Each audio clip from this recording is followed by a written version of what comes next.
Mīļie draugi, priecājos jau tādā secīt jūs redzēt. Un šajā vakarā mēs varētu paturpināt mazliet kaut ko no tām tēmām, kuras mēs esam iesākuši jau aizvadītajās reizēs. Atceraties, mēs vairākas pagājušās reizes esam veltījuši vienam ļoti interesantam garīgam virzienam, hasidismam. Bet īstenībā, ja tā pilnīgi godīgi, mēs netik daudz par šo hasidismu runājam, kā jūs to pamanījāt, kā mēs izmantojam dažus principus, kurus mēs šajā garīgajā strāvā redzam. Mēs izmantojam šos principus, lai caur tiem ilustrētu kaut ko, kas notiek mūsu katra garīgajā dzīvē un pieredzē. Un pagājušajā reizē mēs runājām par vienu no šiem principiem, ko Mārtiņš Bubers, viens no hasidismu pētniekiem, tātad bija izteicis ar šo jēdzienu īpašais ceļš. Mēs runājām par to, ka no kristietības viedokļa, bet arī no judaismu viedokļa mēs visi esam radīti neatkārtojami, unikāli un īpaši. Un tas nozīmē, ka mums katram ir savs īpašais ceļš. Un ja man vajadzētu kopsavilkt to, ko es mēģināju pagājušreiz pateikt, tad es sacītu tieši to, ka šis princips, īpašais ceļš mums māca vienu lietu, ka droši vien nav viena atbilde un viens formulējums un viens ieteikums, kas derētu visiem cilvēkiem visos viņu garīgās dzīves brīžos un stāvokļos, kas mūs vestu tālāk. Ka tā problēma ir tā, ka vienmēr tas publiskais kopējais ceļš der tikai dažiem. Un ja mēs gribam savu garīgo ceļu iet, mums vienmēr ir jābūt ļoti uzmanīgiem un jāsaprot, kas ir vajadzīgs mums vai kādam konkrētiem cilvēkam tajā brīdī un tajā punktā, kur šis cilvēks atrodas. Un to es gribētu tiešām ļoti likt mums pie sirds, ka dažkārt tā ir, un to jūs visi zināsiet no savas garīgās pieredzes, ka tas, kas mums ir licies absolūti svarīgs un patiess vienā mūsu dzīves mirklī, neliekas vairs tāds nākamajā. Un savukārt kaut kas, ko mēs esam sākumā noraidījuši, ka to nu gan mēs nesaprotam un nekad mēs nedarīsim, pienāk brīdis, kad mēs tieši tajā sadzirdam kaut ko ļoti svarīgu priekš sevis, un tas ir tāds izrāviens priekš mums. Tātad garīgais ceļš kā ļoti individuāla lieta. Un vēl viens iemesls, kādēļ tas ir tāds ļoti individuāls ceļš un īpašs ceļš, ko katram pašam jāmeklē, ir saistīts ar to, ko jau es te ilustrēju, proti tieši ar šo parādību, šo neparasto parādību, ka kaut kādas lietas mūsu garīgajā dzīvē, vai piemēram Bībeles tekstā, vai piemēram tajā, ko kāds mums māca un stāsta, līdz zināmam savas dzīves punktam mēs dzirdam vienā veidā un nespējam varbūt pat saprast līdz galam to, kas mums tiek teikts. Un tikai tad, kad mūsos ir noticis kāds iekšējs process, mums atverās vaļā, ja tā drīkst sacīt, kādas acis vai ausis, ar kurām mēs to sākam saprast citādi. Un tas ir ļoti sarežģīti, kādēļ arī kristīgajā tradīcijā ir daži autori, kuri nemitīgi ir par to runājuši, cik svarīgi mums ir nedot ļoti tādu stipru barību cilvēkiem, kuri varbūt nav vēl tam gatavi. Un šodien es gribētu šo domu paturpināt, un proti Mārtiņš Bubers kā trešo principu piemin to, ko viņš tajā latviešu tulkojumā izdevuma materiālā mēs lietojam vārdu izlēmība. Mēs varētu teikt arī noteiktība mūsu garīgajā dzīvē.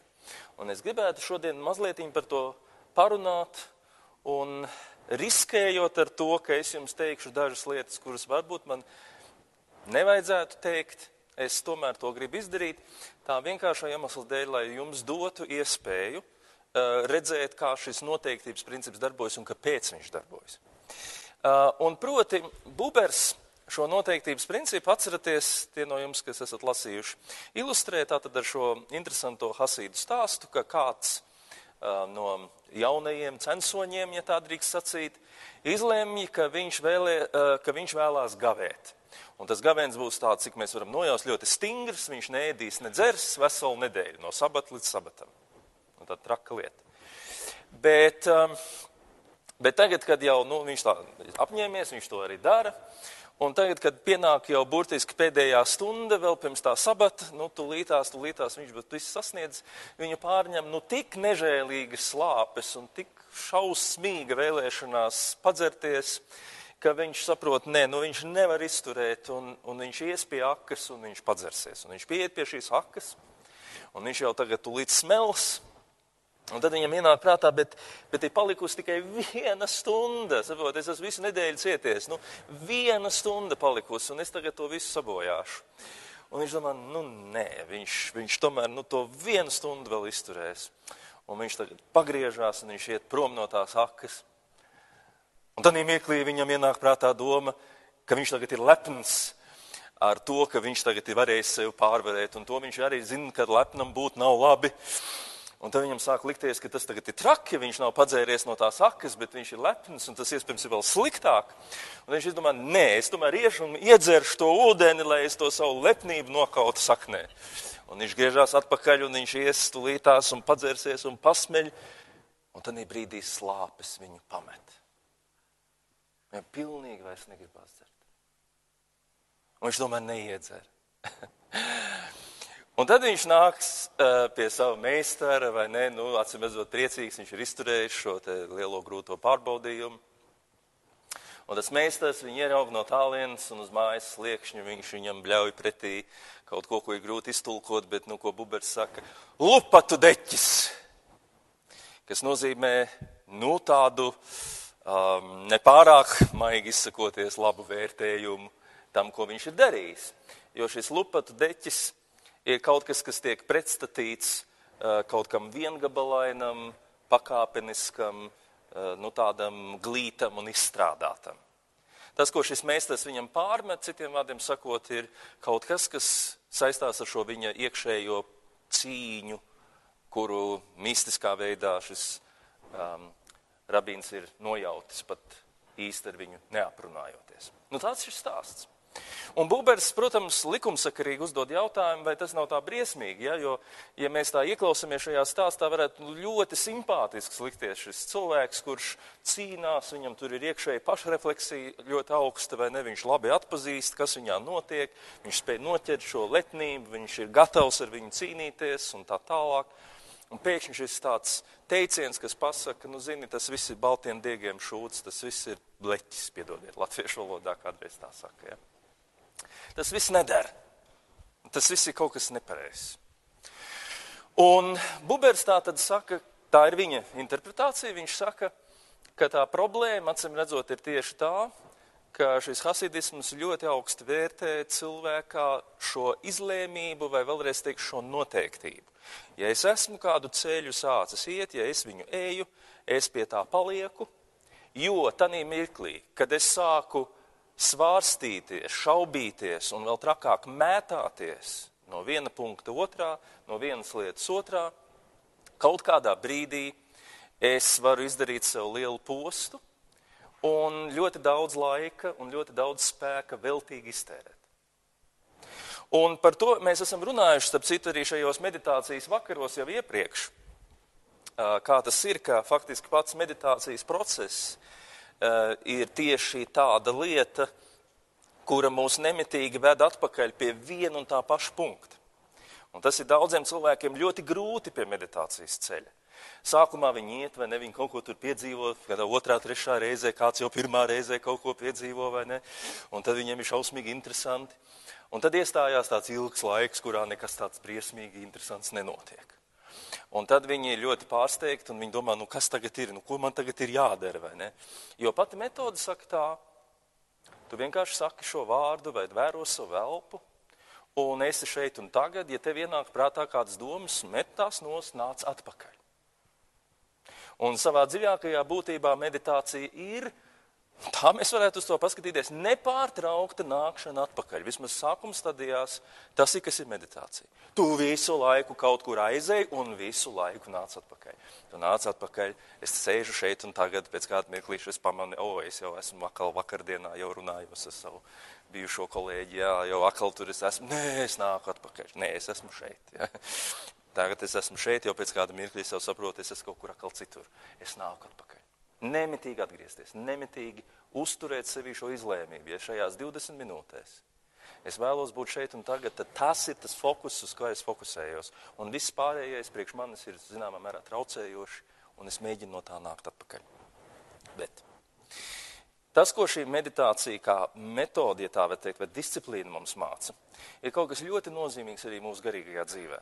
Un es gribētu jums to paskaidrot. Lūk, ar tām lietām, ja kādam varbūt, es ceru, ka es nevienam nenodarīšu pāri ar to, ko es saku. Bet ja kas tad nākiet sūdzēties?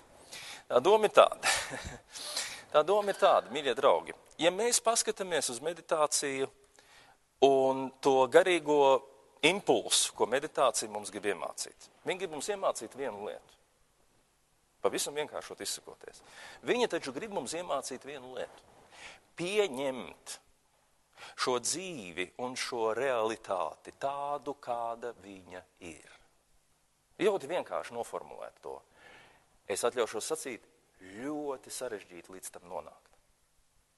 Un kāpēc sarežģīti līdz tam nonākt? Mēs daudz meditācijas kontekstā runājam par to, ka nepieciešams atteikties no sava ego, no sava prāta domām un no visām koncepcijām, kas ir mūsu galvā. Un ziniet, tā ir liela taisnība, tikai ļoti uzmanieties. Mūsu lielākā problēma nav prāts, mūsu lielākā problēma nav mūsu domāšanas process. Mums nav tagad no savas dvēseles kaut kas jāizoperē ārā. Ziniet, kas ir mūsu lielākā problēma? Mūsu lielākā problēma ir arī vienlaikus viena no skaistākajām lietām, kas mums ir. Proti, katrā cilvēkā ir ielikta vēlme, tā es ļoti vienkāršošu, vēlme būt laimīgam. Kas ir ļoti laba lieta, vai ne? Dievs mūsos ir licis šo kompasu, kas mūs velk pretī kaut kam labam un skaistam. Mēs gribam būt laimīgi, mēs gribam būt priecīgi, mēs gribam būt apmierināti, mēs gribam, ka mums ir labi. Bet šī mūsos mītošā vēlme būt laimīgiem ir tā, kas neskaitāmos miljonus veidos mums kādā savas dzīves brīdī un visos mūsu dzīves brīžos, viņa liek mums nemitīgi būt neapmierinātiem ar to, kas mums šobrīd ir, un to, kādi mēs šobrīd esam. Un es gribu, lai jūs no šī vakara paņemat līdzi vienu lietu. Mūsu lielā lieta ir nevis domas, prāts, jo prāts kalpo šai vēlmei. Kā prāts dara to, ko tā mūsu dziļākā vēlēšanās no viņa prasa. Mūsu lielā lieta ir šī vēlme. Un šī vēlme cilvēkā ir tik spēcīga, ka jūs varat paskatīties uz cilvēkiem sev līdzās un paskatīties uz sevi, un jūs varat redzēt, ka absolūti lielākā daļa no viņu stresiem, nemieriem un tā tālāk, no ļoti daudzām lietām, ar kurām viņi dziļi nelaimīgi, ir saistīta ar šo vienu fundamentālo vēlmi būt citam un savādākam un citur un savādākā pasaulē un realitātā, nekā es šobrīd esmu. Jo tad, ja es būšu kaut kur citur, es būšu laimīgs. Vai tad jūs tā nedomājat, ko? Dziļākajā nozīmē. Esat godīgi. Es tā domāju, ja es būtu tur lielāks, labāks, gudrāks, skaistāks, tur vēl kāds tur, tad es būtu laimīgs. Tagad ir tā, kā ir, vai ne? Mūsos tas ir ārkārtīgi dziļi iekšā. Un tā vēlme būt laimīgiem un tā vēlme pasauli izmainīt tā, lai mēs šķiet varētu būt laimīgi, ir tā, kas mums arī galvenokārt liek šo pasauli sadalīt labajā un ļaunajā. Kas man patīk, kas man nepatīk, kas man der, kas man neder. Šis tas tā kā mani ved pretī tai manai iedomātai laimē, šitas man traucē, tas ir sliktais, tas ir labais, tas ir kaut kas skaists, tas ir kaut kas nepatīkams.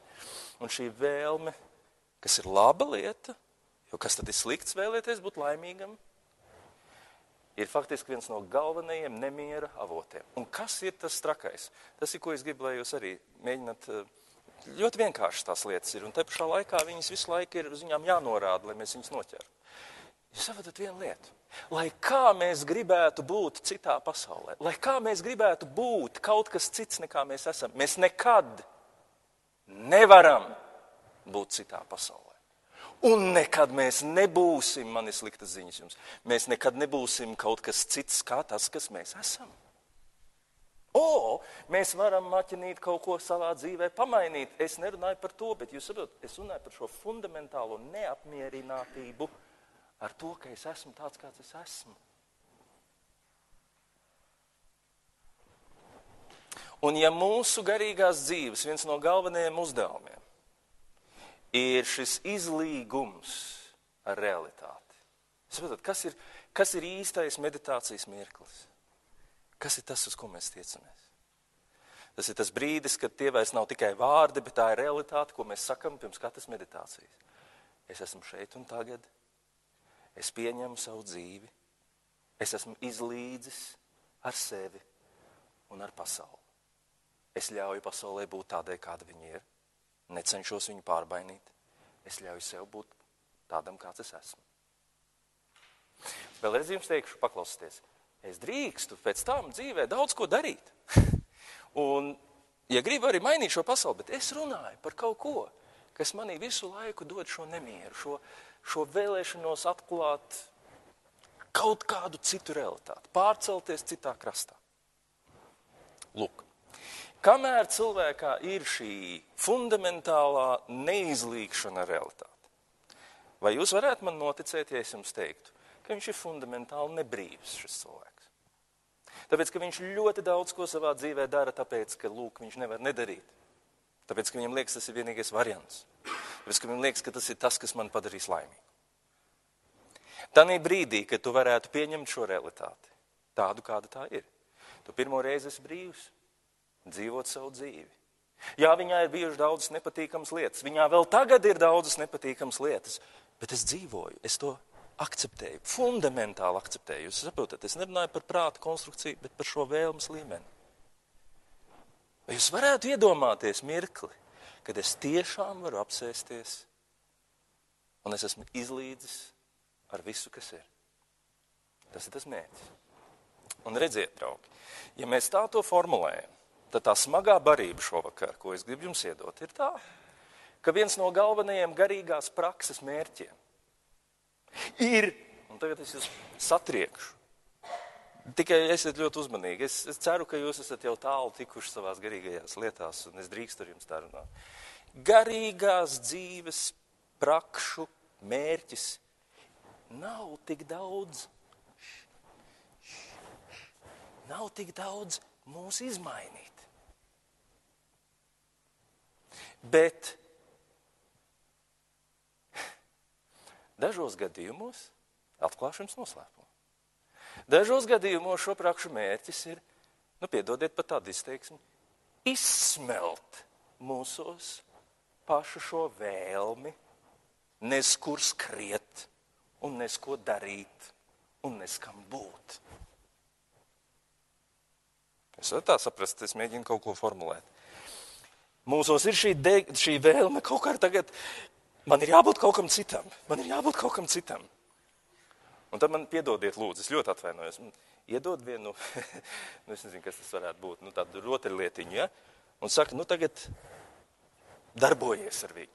Un es darbojos. Kamēr es vienā brīdī sāku brīnīties, kāpēc es to daru. Jūs saprotat ideju? Es pēkšņi saprotu, ka tās jau nav par to, ka man debesis ir tagad jānomaina vai jābūt kaut kam citam. Es saprotu, ka manas dzīves augstākā pilotāža ir vienkārši viņu dzīvot. Un jūs saprotat, tieši tāpēc šī izlēmība un noteiktība ir ārkārtīgi svarīga. Jo es jums pastāstīšu, kas notiek. Ja tu ņem vienu garīgu praksi, un tu viņu praktizē, un tu pie viņas turies, un tu saki tā, es iešu šo ceļu līdz galam, tad tu ej, un sākumā tu sēdi, un tu gribi kaut ko nesko panākt, un, protams, tev nepārāk sanāk, bet tas nekas, tu vēl mēģini sēdēt, un vēl mēģini sēdēt, un vēl mēģini sēdēt, un vēl mēģini sēdēt, un tev iznāk izmisums, un tu tomēr ej šajā ceļā, un tev iznāk vēl lielāks izmisums, bet tu tomēr ej šajā ceļā, tad tu vienā brīdī nonāc līdz tam mirklim, ka tava vēlme būt citur uzliesmo. Viņa sadeg. Un tu vienā brīdī piecelies kā pilnīgi cits cilvēks. Jo tavs virziens ir mainījies. No tā, ka tu esi mēģinājis tikt prom, tu saproti, man nevajag tikt prom. Šī mana dzīve, ko Dievs man ir devis, tā ir mana vislabākā dzīve. Tā ir fundamentāla pasaules izmaiņa. Bet, ko mēs darām tā vietā ir? Mēs taisam lupatu deķi. Es gribu būt labs cilvēks. Kas man jādara, lai es būtu labs cilvēks? Tu varētu, teiksim, trešdienās gavēt. Labi, es trešdienās gavēju. Ja, tūlīt būšu svēts, tūlīt būšu cits cilvēks, tūlīt sasniegšu debesis. Kaut kā nav. Un tad, ko es daru, ir, es meklēju jaunu metodi. Saprotat? Man nekad nepietiek dušas, izlēmības un noteiktības to ceļu aiziet līdz galam un piedzīvot to, kas man ir jāpiedzīvo, šo izlīgumu ar realitāti. Un tā vietā es meklēju jaunas metodes. Šito pamēģināju, nedara, šito pamēģināju, nedara, šito pamēģināju, nedara. Un tā es varu gadiem mainīt savas metodes. Gadiem. Vienu brīdi darīt to, un vienu brīdi darīt to, un vienu brīdi darīt to, un vienu brīdi darīt citu. Un pamanīties gadiem un gadu desmitiem ilgi. Nekad neaiziet līdz tam punktam, par ko mēs šeit runājam. Līdz brīdim, kad tu esi piedzīvojis to, par ko meditācijas ceļš ļoti daudz runā. Tu esi piedzīvojis to mirkli, kad ir tā, kā tas ir. Un tu to pieņem. Un jūs gribat kristīgu terminoloģiju tam visam? Es jums iedošu ļoti kristīgu terminoloģiju. Mēs esam luteriskajā kontekstā, arī bauslība un evaņģēlijs.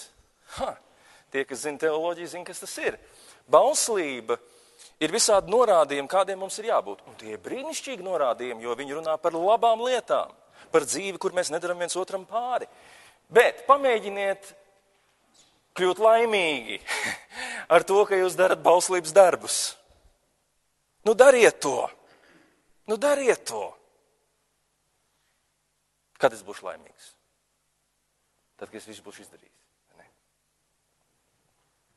Un tāpēc tas bija senais Lutera ieskats, ka bauslība principā mūs aizved tikai pie viena. Pie dziļa izmisuma.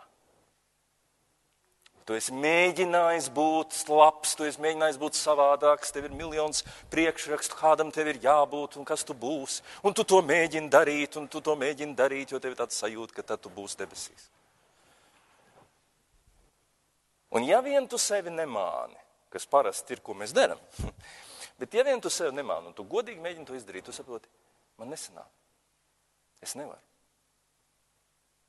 Bet tev ir jāizsmeļ sevī šī vēlme pašam sevi atpestīt, kā kristīgā terminoloģija to saka. Pašam tagad kļūt par kaut ko, kas tu neesi, lai tu sadzirdētu evaņģēliju.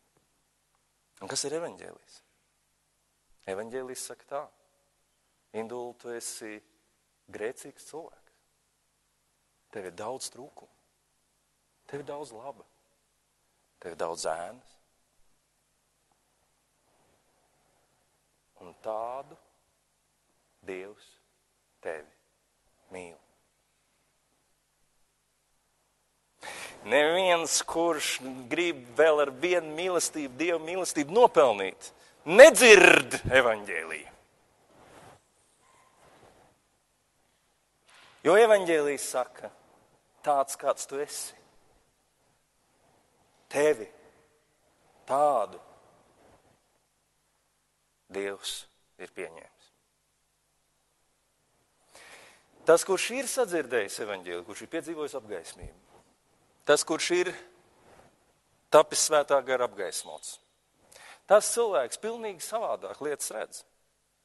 Jūs saprotat, viņš neturpina, kā lai saka, viņš nepārstāja būt cilvēks, viņš nepārstāja kaut ko savā dzīvē uzlabot un mainīt, viņš iet vēl ar vienu savu ceļu, bet viņš iet šo ceļu pilnīgā izlīgumā, ar Dievu un ar sevi un ar to, kas un kāda mēs esam. Un tā problēma ir, ko es jums teicu, ka tas risks ir, ka tanī mirklī, kad es, piemēram, saku, tev ir jātic, ka Dievs tevi mīl tādu, kāds tu esi, un tad tava dzīve mainīsies. Ja tas cilvēks nav izsmēlis savu vēlmi sevi pats uzlabot, kā viņš to dzird? Man ir jauna metode, man ir tagad jātic evaņģēlijam. Super, tagad es zinu, pirmīt es domāju, ka man ir jāgavē, pēc tam man teica, ka man ir jāmeditē, pēc tam man teica vēl kaut ko, bet tagad es zinu, kas ir īstā metode. Ir jātic evaņģēlijam, dodiet šurp, es ticēšu. Bet evaņģēlijs jau tā kā mēģināja kaut ko pavisam citu pateikt. Viņš tā kā neteica, ka tev ir jātic tādā nozīmē. Viņš teica, Dievs tevi pieņem. Beidz spirināties. Ļauj viņam sevi mīlēt. Es gribu sacīt, ka tanī mirklī, kamēr mēs neesam to pavēsienu piedzīvojuši, mēs vislabākās lietas redzam un dzirdam pilnīgi citādi. Un tad, kad mēs esam to piedzīvojuši, mēs sākam to dzirdēt pavisam citādi. Bauslības darbi, saka Pāvils, nevar mūs padarīt svētus. Nevar tie nopelnīt Dieva mīlestību. Tas nav tas stāsts, ka ja es vēl pieslīpēšu kaut ko sevī, tad Dievs mani mīlēs. Tas stāsts ir par to, ka tu beidzot notic tam. Un tas, kas tev traucē noticēt, ir tas, ka tu pats sev neļauj būt tam, kas tu esi. Tu visu laiku kaut kur skrien. Nu, lūk, un šeit es redzu ļoti ciešu kopsakaru starp šo hasidismu principu, ko Bubers izceļ, un to, ko mēs šajā meditācijas ceļā mēģinam darīt un piedzīvot. Tas lupatu deķis, ko iespējams rabīns pārmet, ir tieši šī lieta. Viņš viņam saka, mīļais draugs, tu stāv pie tā saka. Un tu domā, ka tagad, ja es tā darīšu, tad būs tā, un ja es tā darīšu, tad būs tā, un ja tu tā darīšu, tad būs tā. Bet tas nav tas, par ko es stāsts. Tas viss ir lupatu deķis. Tie visi vēl ar vieni centieni. Kaut kā, kaut ko darīt. Norimsti, apstājies. Saproti, ka realitāte ir tevi radījusi, un realitāte tevi nes. Un realitāte ir tā, kurai tu piederi.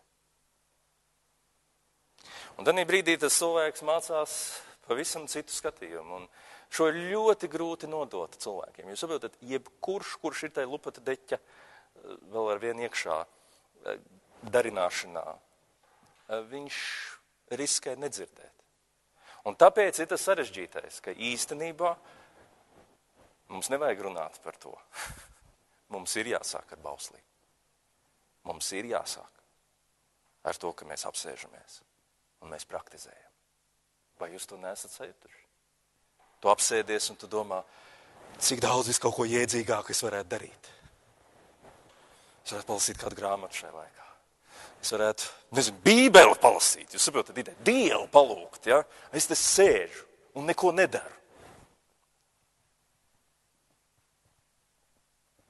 Tā ir pati dziedinošākā pieredze. Tā ir pati dziedinošākā pieredze. Izturi to. Izturi to. Nelēkā no metodas uz metodi, no ceļa uz ceļu. Aizej līdz galam. Aizej vienreiz līdz galam. Un tad mirklī tu to piedzīvos. Manu vēlmi būt kaut kam citam izsmeļ jebkura godīgi praktizēta praksa. Bet man ir labas ziņas arī. Man ir arī otra laba ziņa. tā labā ziņa tomēr ir arī tāda, ka ja arī tu mētājies no vienas metodas pie otra, un tu mēģini vienu, un otru, un trešo, vienu, un otru, un trešo, un ne tas, ne, un tas, ne, un tas, ne, arī tas var būt ceļš, kā tu beigās domā, bāc. Es esmu visu izmēģinājis. Visu, ne tikai kristietībā, es esmu budismā bijis, hinduismā, sufismā, visur, es esmu visu to, taču es esmu izmēģinājis, bet nekas nedarbojas. Kas paliek pāri? Mana dzīve. Varbūt man vienkārši jāsāk dzīvot. Vau! Tas ir ļoti tūtām. Ko šis cilvēks būtu sasniedzis, viņš būtu gājis līdz galam. Tā ir vienā ceļā. Bet tas vienkārši ir garāks ceļš. Ļoti interesants, ļoti krāsains. Vienu gadu vienu daru, otru gadu otru, vienu mēnesi to lasu, otru mēnesi citu lasu. Ļoti krāsains ceļš, ļoti interesants ceļš. Gadiem var iet. Saglabāt sevi domu, ka tulīt es būšu kaut kas cits nekā es esmu, tulīt mana pagātne būs savādāk nekā viņa bija. Bet Dievs ir žēlsirdīgs. Un kādreiz viņš ļauj arī mums vienkārši caur šo dzīvi un dzīves pieredzi nonākt pie tā, kas viņš ir. Tā kā tā ir laba ziņa. Bet tas, ko mēs varam izdarīt, ja mēs gribam šo garīgo ceļu maķinīt saīsināt un maķinīt fokusētāk iet, mēs varam mācīties no šī principa. No šīs izlēmības vai noteiktības principa. Un tagad tā vēl vienkāršāk izsakoties, mīļie draugi, tas, ko šis princips mums pasaka, ir viena ļoti vienkārša lieta. Lai tu piedzīvotu Dievu, lai tu piedzīvotu viņa žēlstību, lai tu piedzīvotu savu savienošanos un izlīgšanu ar to, kas ir realitāte. Tu beigtu dumpoties pret realitāti, beigtu dumpoties pret Dievu, pieņemtu savus robežas, atzītu savus kļūdas. Nav vajadzīgs nekas speciāls. Tas ir, ko noteiktība arī nozīmē. Tā doma mums ir tāda, varbūt šitas man nedara. Vai ne? Varbūt šitas man nedara. Tas, ko es tagad daru, man nedara. Man jādara kaut kas cits. Un tad mirklī mums jāsaprot, tu drīksti, mīļais draugs, darīt kaut ko citu. Tu drīkst to darīt, nepārprotiet man. Bet tev jāsaprot viena lieta, ka šis izlīgums ar realitāti nav atkarīgs no tā, ko tieši tu dari. Tik ļoti. Kā tas ir atkarīgs no tā, kā tu to dari. Un tas ir attiecināms gan uz mūsu garīgajām praksēm, bet daudz vairāk uz mūsu dzīves situācijām. Cik ļoti bieži cilvēki saka, ja es varētu no tās ģimenes tikt vaļā un aiziet klosterī, tad gan es būtu garīgs cilvēks. Vai ja man nebūtu tas kaimiņš, kas turēja sienas, ko viņš tur dara, tad gan es varētu mierīgi meditēt vakaros. Un tad es varētu būt garīgs. Un ja man tikai nevajadzētu tur ar tiem cilvēkiem tur darbā strīdēties, tad es varētu beidzot līdzsvaru iegūt sevī. Un tas viss, jūs saprotat, tas viss ir ilūzija. Tas viss ir ilūzijas. Esi tur, kur tu esi, dari to, ko tu dari. Dari to noteikti un skaidri. Ej līdz galam, un tu piedzīvos. Ja? Un tajā es saskatu tādu milzīgu aicinājumu mums, it sevišķi tajos brīžos, kad mums uznāk tie tūkstnešu mirkļi, kad mums liekas, ka nekas nenotiek. Atcerieties vienkārši, garlaicība ir viena no ļoti svarīgām garīgām tādām atziņām. Ja paliek garlaicīgi meditēt, tas nozīmē, ka man ir šī vēlme, šī doma, ka man ir kaut kur jābūt. Meditācija man māca, ka tu esi tas, kas tu esi. Jā, tu drīkst darīt daudz ko, bet tikai nedomā, ka to darīdams, tu esi Dievam mīļāks. Tev jāsaprot, ka šī mīlestība tev tiek dota visa. Un tad tu vari darīt savus labos darbus. Un tā ir visa teoloģiskā nianse, vai ne? Vai tu dari kaut ko, lai tu kaut kas tur nokļūtu un Dievs tev beidzot mīlētu, jeb tāpēc, ka tu jūties Dievu pieņemts un mīlēts. Tu dari kaut ko, kas nāk no tavas brīvas izvēles un tavas brīvas sirds. Un tā ir visa tā lielā māksla. Tik daudz tāds aicinājums uz noteiktību, uz izlēmību, uz gatavību iet savu ceļu līdz galam, visu savu transformēšanās vēlmi tad arī ielikt kaut kādā vienā virzienā, darīt to, nešaubīties par to, mēģināt to izstaigāt līdz galam. Katram vienalga tas sanāks unikālā veidā, pagājušajā lekcijā par to runājām. Un tai pašā laikā atceries, ka nevis svaidīšanās šurpu turpu, bet tieši palikšana pie kaut kā viena var ļoti pātrināt mūsu garīgo izaugsmu. Okay. Varbūt kādi jautājumi, komentāri, iebildes, fundamentālas tādas, vai mazāk fundamentālas atziņas, lūdzu.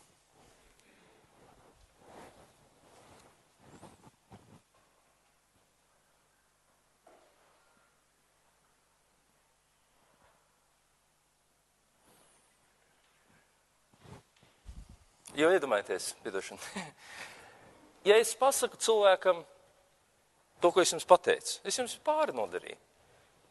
Es jums pasaku, jums jāizsmeļ savu vēlmu būt citādiem. Vau! Vai ne? Ejam mājās visi. Nekas nav jādara. Bet tas, ka es jums to pateicu, jau nenozīmē, ka tā vēlme nav. Un tas ir tas sarežģītais, ka nedrīkst lekt tam pāri, tam jānāk caur pieredzi. Un tā pieredze rodas caur to, ka tu ej dziļumā, ka tu izurbi to lietu, ka tu sēdi un meditē. Un meditē, piedodiet lūdzu, ilgu laiku, kamēr kaut kādas lietas tev beidzot uzausti, un tu kaut ko sāc saprast.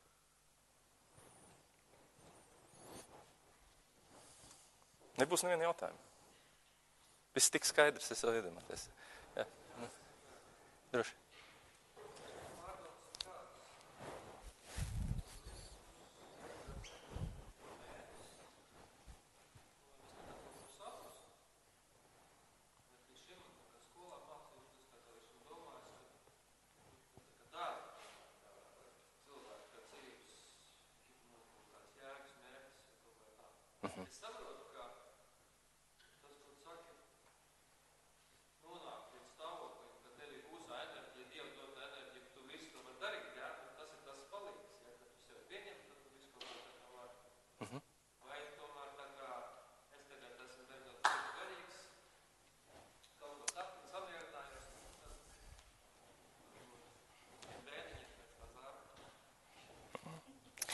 Tātad, tas, ko es mēģināju pateikt, ir, ka bez bauslības stadijas tu nevar nonākt pie evaņģēlijas stadijas.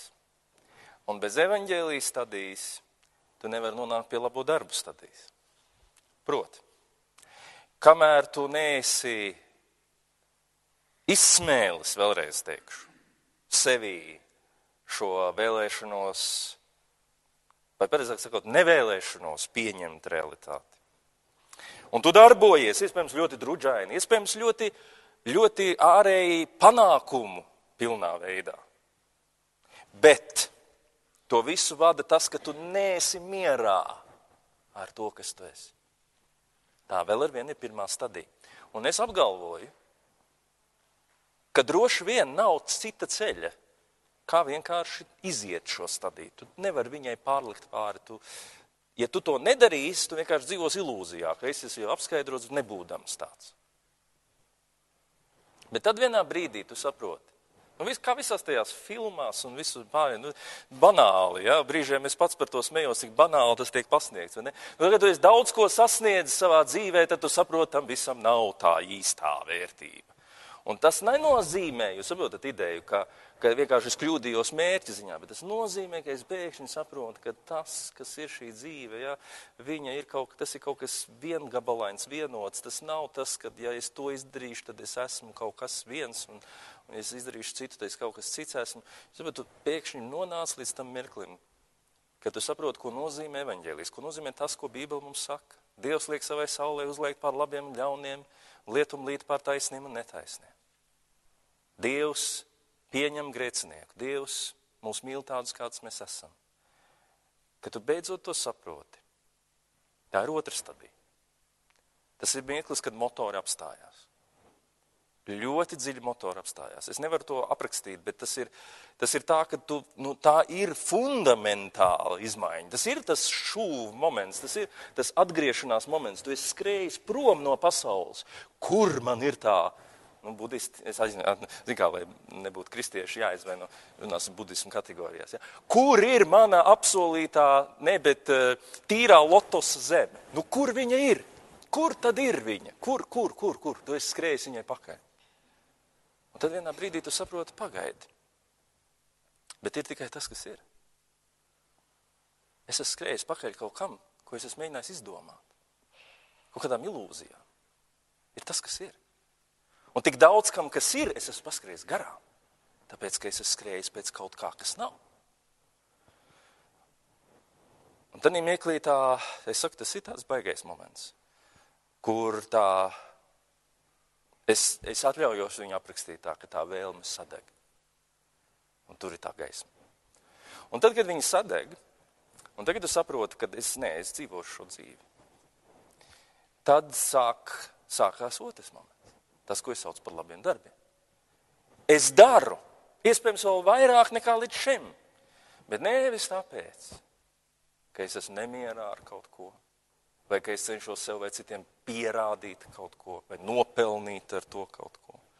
Bet tāpēc, ka es pirmo reizi to daru, tāpēc, ka es to gribu, tāpēc, ka tas ir labi, tāpēc, ka tas ir skaisti, tāpēc, ka es esmu pateicīgs Dievam par to, ko viņš man ir devis. Vai jūs to nezināt? Kāda starpība ir starp cilvēku, kurš jūs mīl, tāpēc, kā viņš grib caur to kaut ko panākt? Un cilvēku, kurš jūs mīl, tāpēc, ka tas viņam ir dabiski. Un tāpēc ir tas paradoks. Jā, tur arī ir tā darbošanās. Bet ja tu to iedod cilvēkam, kurš vēl nav evaņģēliju piedzīvojis, viņš to pātais pa bauslību. Viņš sakot, ja es to nedarīšu, tad laikam es nebūšu labs. Un tāpēc es saku, man meditācijas mirklis liekas tik ārkārtīgi evaņģēlisks, tik ārkārtīgi pareizs, ka tu ietur šo sabatu, ka tu apstājies. Un tu ļauj lietām notikt. Pēc tam tu vari celties un darīt, jūs saprotat ideju. Pēc tam 20 minūtēm es piecelšos, atrocīšu rokas, ja es gribēšu, mainīšu pasauli. Kļūšu par otru māti Terēzi, lūdzu. Tikai nekļūsti par māti Terēzi, tāpēc, ka tu domās, ka tas ir veids, kā tu ar kaut ko kļūsti. Ja gribi, dari to, bet nedari to tāpēc, ka tur apakšā ir tā nepareizā ievirze. Un tās ir tādas smalkas lietas, bet viņas ir ļoti īstenībā taustāmi praktiskas, un dīvainā kārtā mēs to varam savā dzīvē un garīgajā pieredzē ik uz soļu manīt.